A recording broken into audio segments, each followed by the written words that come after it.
Hi again everybody and welcome to my Facebook Live today.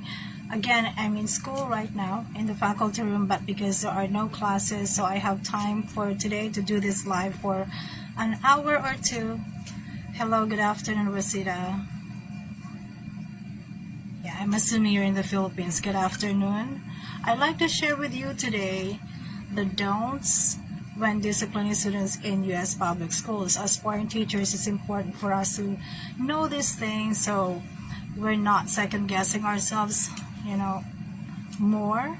We want to do that less, right?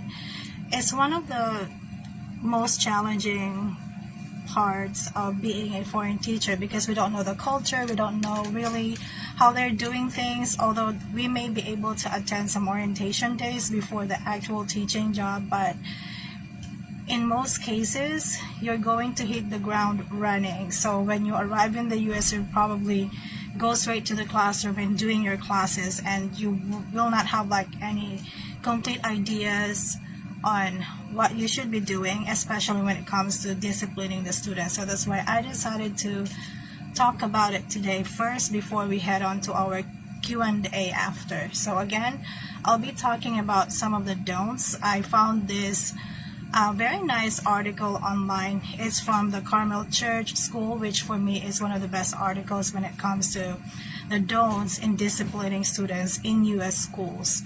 Alright, so it's important for us to talk about it and for you to know these things because the practices or things that are allowed for you to do to discipline your students in your home country may not be acceptable in the US. In fact, it may even be illegal. So you could be charged by the parents for doing those things which you thought are allowed, right? So I'm gonna go over, I think I have 10 items here. I'll go over them real quick. I made some notes here as well. At some points I'm going to just read straight from my notes, so it will be quicker. And then after that short discussion or sharing about these points about disciplining U.S. students, I'll answer your questions. So for now, if you have any questions about the topic, you can write them somewhere, and then when it's time for the Q&A, then you can type them in and I'll try my best to answer them. Okay, so the first one I want to talk about is this: do establish rules, procedures, and expectations in class. The students should know what they're expected to do in the classroom, whether the rules, the procedures. We don't expect them to know these things if we don't tell them. So especially when it comes to the point where you will be enforcing the consequences, so they can easily debate the consequences or not really allow you to apply the consequences if they were not familiar with the procedures and expectations in the first place. They can easily question it. Okay, so again, don't expect that they know what to do without telling them first. So make sure to not skip this part during the first few meetings in class. Actually, when you start teaching in U.S. schools, usually the first few days are about setting the classroom rules and regulations, reminding the students about the rules within the school and also the district. So make sure that you also put some time into covering your classroom rules. If you create some classroom rules and expectations or procedures, make sure that they're not contradicting what is already in place in school or in district, right? But you can have some rules that you craft on your own. So it's okay as long, again, if it's not contradicting what's already in place there. So the second one is for you to don't take things personally. I think it's one of the biggest problems among foreign teachers, especially for Filipinos. When the students are misbehaving, they thought it's about them, meaning that they are taking the misbehavior of the child as, a problem in themselves, like the teacher. It's not everything is about you, not everything is your fault, especially if you're teaching, grade schoolers. Obviously they're young, they're children basically, and it's natural for them to misbehave. Okay, and in some ways we can even say that they don't have a choice. It's biological, it's part of their behavioral development, right? So testing their limits is, I mean, not their limits, but the teacher's limits is normal. It is also considered as a creative exploration of their environment. That is how children learn. Even with your children, if you are married and you have kids, I know you have experienced this toddlers testing your limits. It's really part of their development. So it's not something that you would say is your fault, right? You cannot always control everything in the classroom. So when the students are misbehaving in class because they're exploring, they're testing limits, this is where they also find their boundaries and testing their impact on others. And this is helping them to learn about discipline. This is how they would learn about the importance of, controlling their emotions, their behavior. All right, so again, the first one, do establish rules, procedures, routines, and expectations in class. The next one is don't take things personally. Okay, the third one I'd like to share is don't react emotionally. So teachers, when we are exhausted, we tend to react emotionally to almost everything in class, right? So I thought that this topic is fitting nowadays because of a Filipino teacher that has gone viral because of her outburst in the classroom. I think for me, I don't see any fault or flaw in the outburst. The only thing I would say, maybe if anything, is that she should not have done it live. I don't see any reason why she should be posting the outburst, the time when she was disciplining the students. Yeah, I got lost. I mean, the connection was lost, so now I'm back. I want to continue what I was talking about. So there's a Filipino teacher who's viral because, again, of the outburst, and she did this live on social media. I don't know if it's TikTok or Facebook, but I know those kinds of outbursts, they happen to teachers. I don't know if anyone is exempted from experiencing it. Maybe the only difference is that we don't put it live on social media, and she did. So yeah, but I have read that she's not going to get any punishment for it, which I agree, because I think more than anything, more than getting a penalty or a punishment, the teacher needs support from the admin and kind of ask her, how are you doing? Maybe there's something that the admin can do for her. Obviously the teacher was exhausted and really disappointed with the students, so it's a normal thing. It happens to every teacher, I think. If you haven't experienced that outburst of frustration, disappointment, well, good for you. But I have experienced it, although I did not, but if it's anything that I have done in the past, well, that's something that I never do again, because outbursts like that really is not it's not good. It's normal, but it's not good. So anyway, but it takes a lot of patience for the teachers to really hold their emotions, to regulate what they're saying when they're angry. So I would say, if you're angry, maybe just remove yourself from the classroom. Call somebody before the outburst happens. I don't know if you agree with that, but I would personally do that. Okay, next, number 4, don't yell, don't scream, and don't use sarcasm. So in your home country, maybe it's okay for you to be sarcastic to students when you are disciplining them, when you are calling their attention or calling their misbehavior out, but in the US it's not acceptable. So students can file complaint against you for the screaming and for being sarcastic with them. So don't be angry.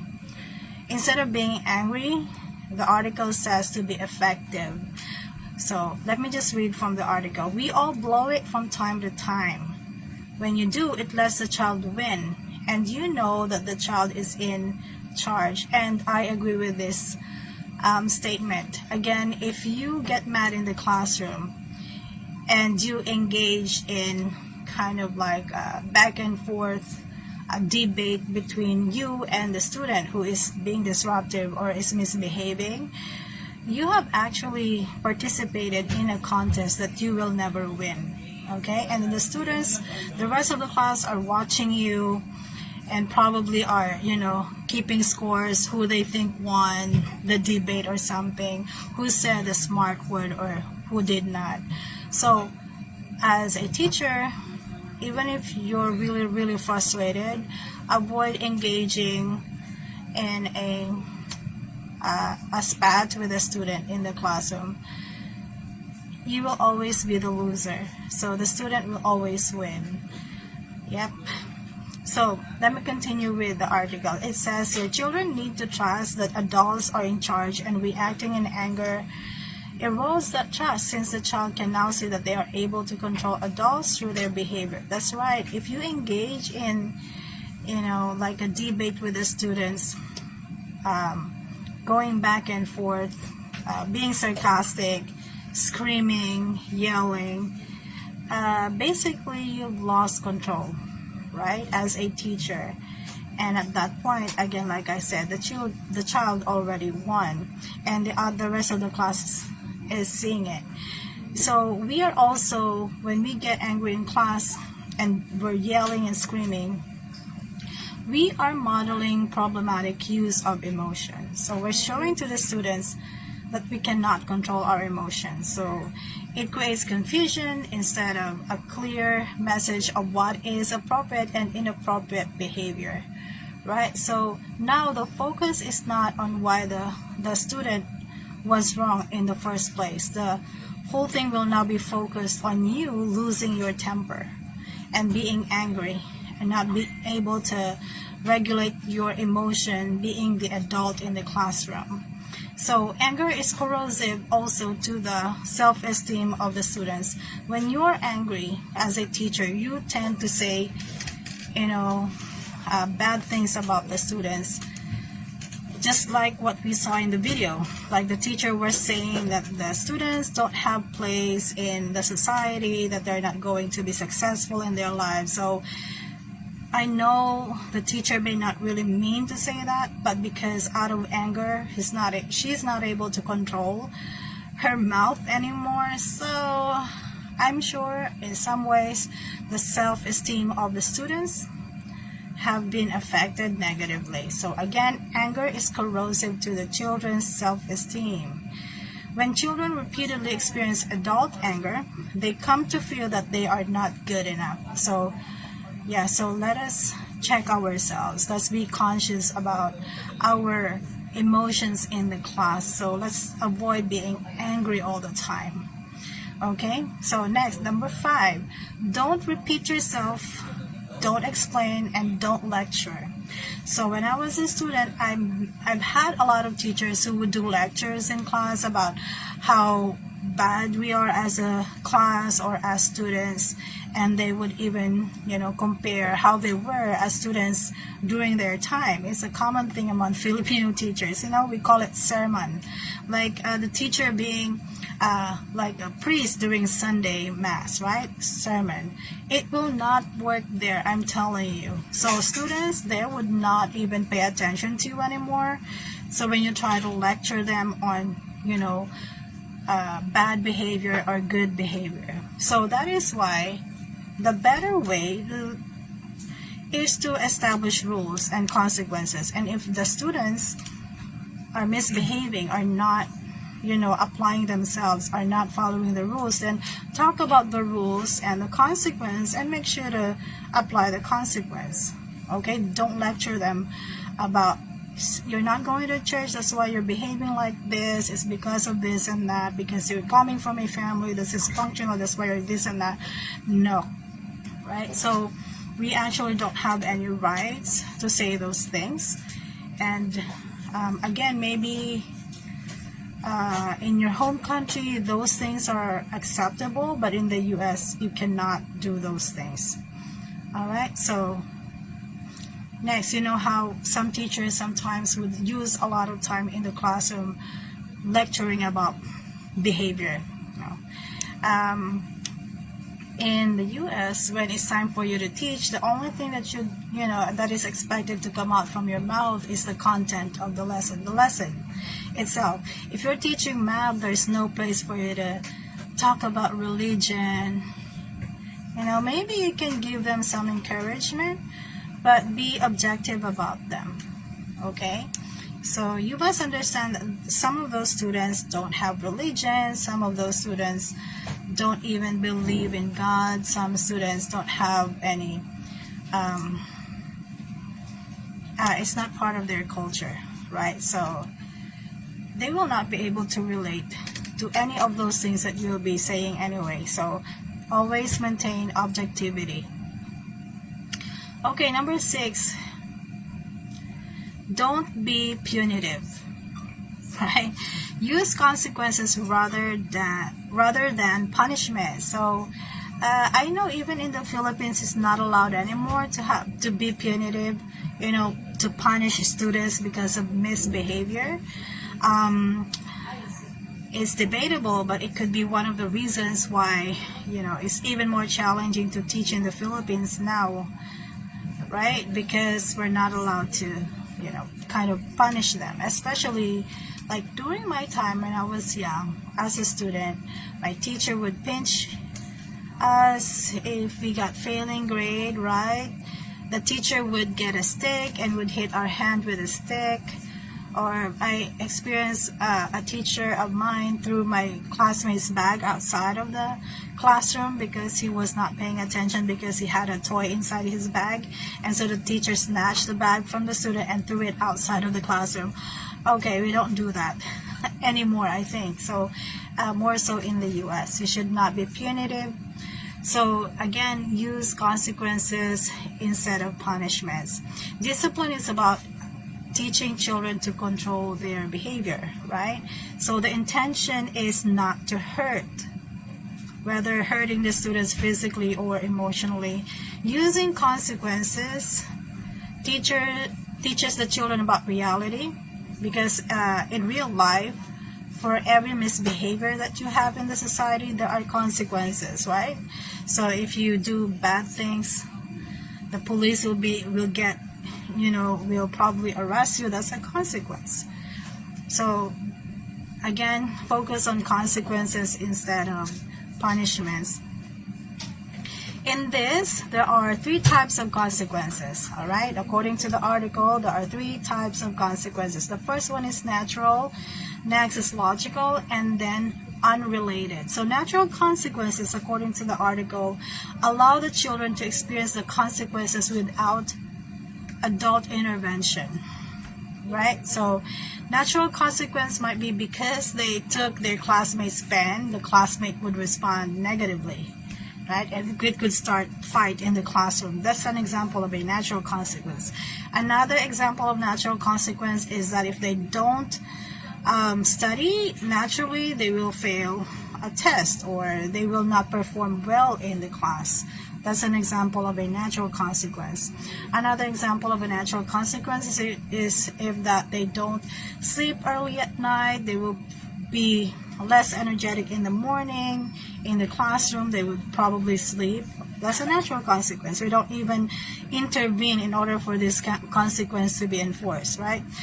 Logical consequences are directly related to the problematic behavior, whereas unrelated consequences are chosen by the adult. So an example of logical consequences would be, I think it's mostly related to the first one, right? If you do something according to the 3rd law of motion, there's going to be a reaction to what you did. And sometimes the consequence can be good, sometimes the consequence can be bad, depending on what you did. Alright, so again, the unrelated consequences are the ones that you enforce in your class. All right, number 7, don't be harsh.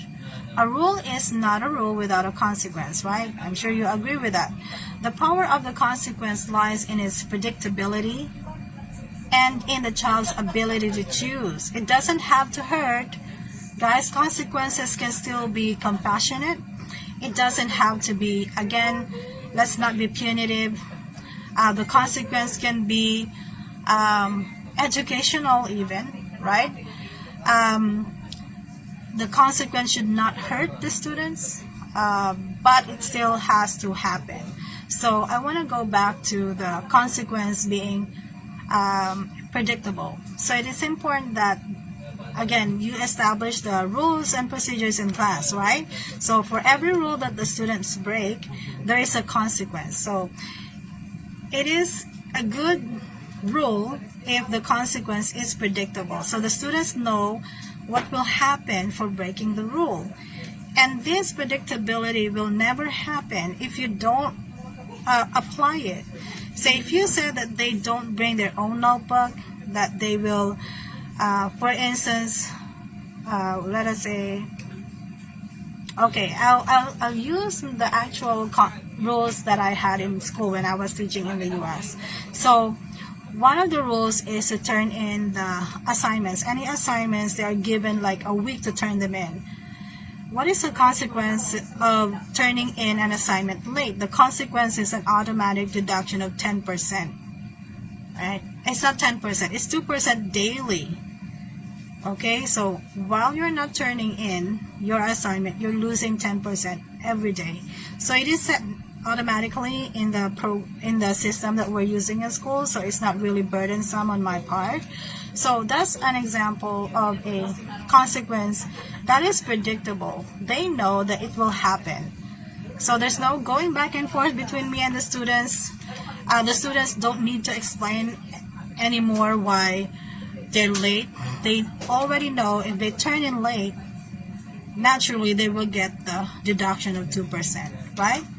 And they know that that's going to happen because I have established that rule in the beginning and I have been applying it. I don't change the rule just because the students, like ask for me not to do it, just because they got sick. I feel confident in that rule, and I don't have any problem applying the consequence of the deduction because if they're actually given enough time to turn in an assignment. I gave them a week. So suppose we did it today, right? We did our work today. It's Friday. It will be due next week. So they have a week, right? So they have enough time for them to turn in the assignment. So after the due date is done, I have already been compassionate with the due date, right? They have a week to actually complete it, no matter how easy the assignment is. So I don't get any complaint about that consequence that I enforced in class. So that is an example. And it's predictable because it's natural. It's going to happen. If you turn in late, Ms. Agawin will deduct points, right? So it's not going to be predictable if you keep changing the rules and the consequences. That's why it's very important for you to be really consistent and to follow through, not to bend the rule just because of what the students are saying. Because the moment you change the consequence or not apply it, and another student, for instance, break the same rule, they would tell you, how come last week you did not apply that consequence to my classmate? Why are you not giving me a chance when it's now my turn to get the chance? So therefore, stick to the rule, stick to the consequences, apply them, right? You don't even have to explain anymore because, again, if you have established it and communicated it to the students, they should already know. All right, so next. So am I like... Okay, I'm on number 7, right? Don't be harsh. All right, so let me read from the article. The power of the consequence lies in its predictability So I already read this one. I'm just gonna repeat it. And in the child's ability to choose, it doesn't have to hurt. It just has to happen. However, whenever you're changing the rules, bending the rules, therefore your consequence is losing its predictability. It's not going to be effective anymore. Okay, so because the students know, oh, she's gonna bend the rule if I, plead with her. Okay, so number 8, don't give a second chance. Oh, sounds harsh. No, it is not. So not giving a second chance only supports our number 7 and the principle of consistency and predictability when it comes to applying the consequences, right? So if you say that this is what will happen if they do something or don't do something, then mean it. And because you mean it, you're going to do it, right? Second chances undermine the child's trust in the predictability of the environment and the adult's world. Okay, so if you keep changing your mind, today I will apply the rule, the next day I will not apply it, you're losing consistency, predictability, and structure in the classroom. And the rest of your school year is going to be chaotic, and it's going to be your fault just because you were not consistent.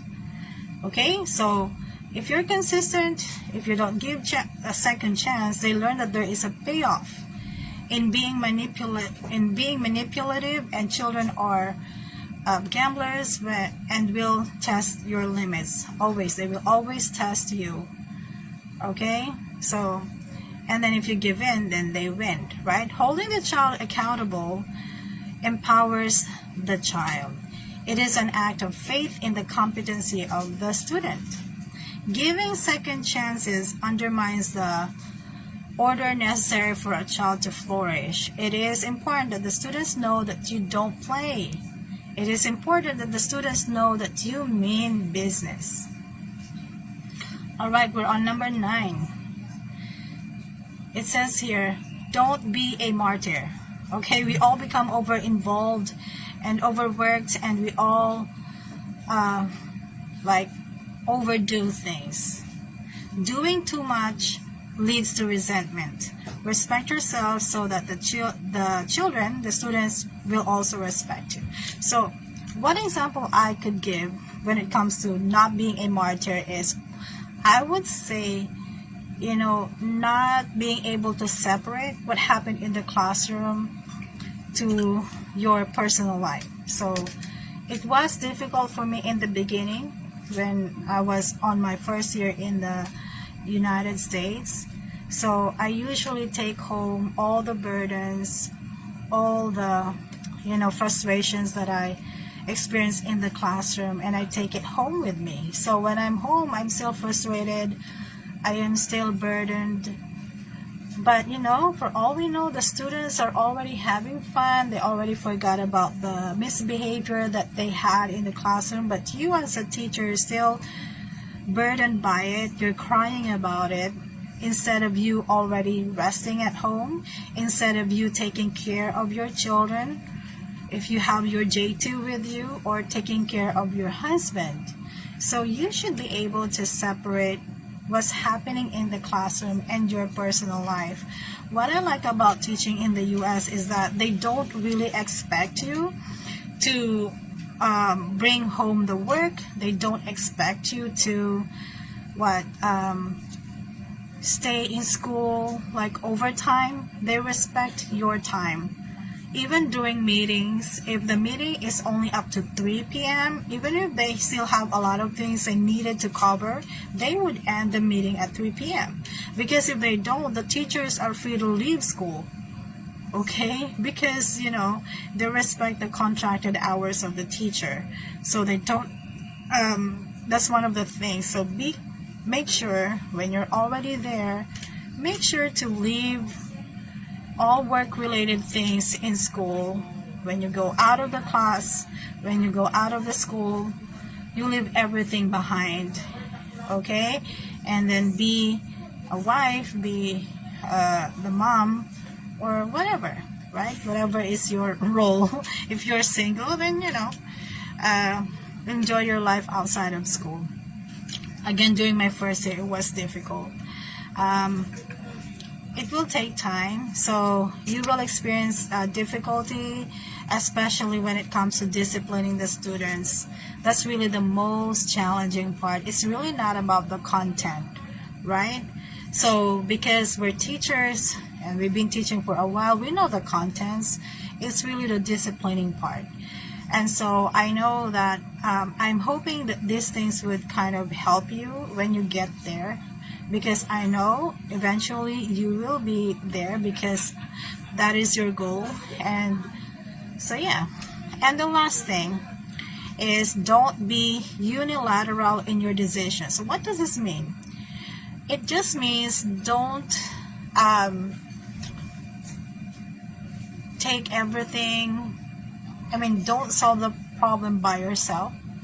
There are resources in school. Okay, use teamwork.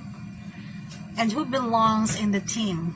Well, it will be the parents of the child, the other teachers, the coaches, if they belong to a sporting group. For instance, they're a member of the varsity team for basketball or football. The administration, the guidance, the discipline office, right? So make sure that you know what programs are in place in the school that you can access.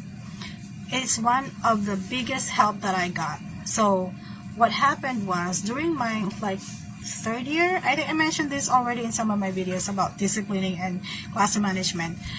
So during my first year, it was really difficult, right? I even regretted going there. I cry every Sunday night. I've been saying this.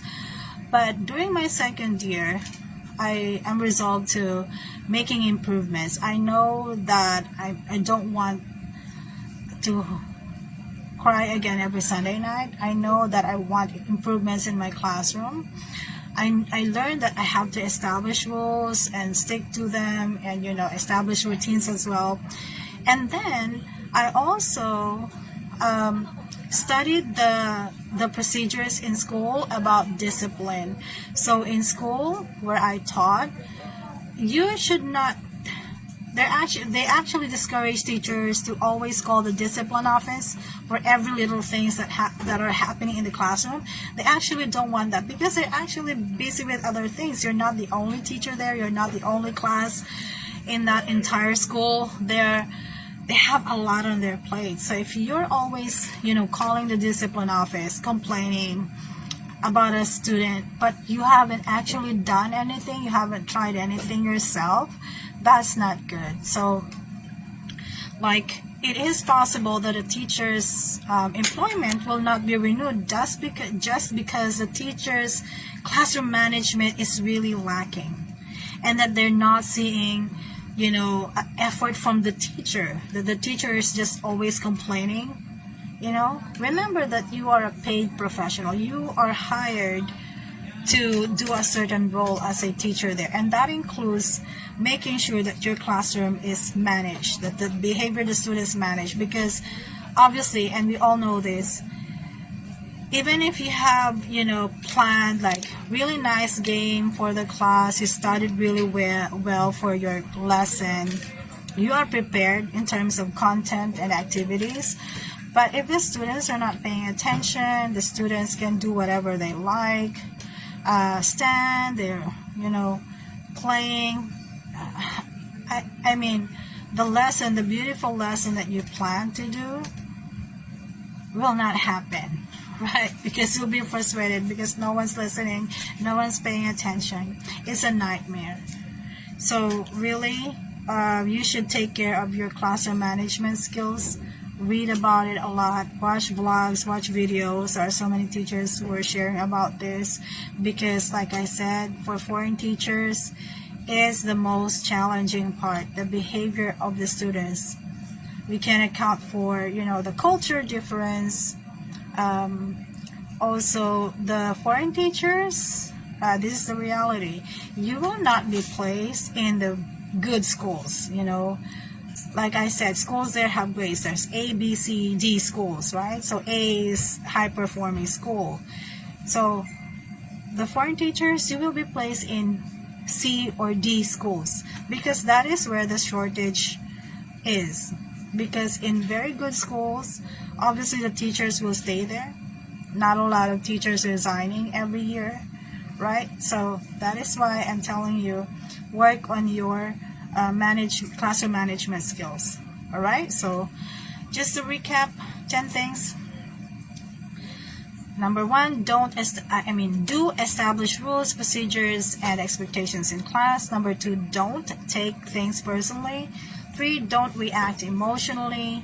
4th, don't yell, don't scream, or use sarcasm. 5, don't repeat yourself, don't explain or lecture. Number 6, don't be punitive. Number 7, don't be harsh.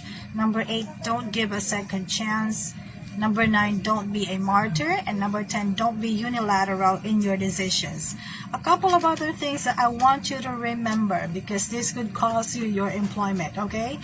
Don't comment on the student's hair, body size, skin color, gender, preference or orientation.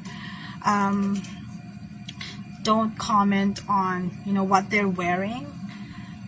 Even if you might think, okay, it's actually a good comment, just to be on the safe side, right?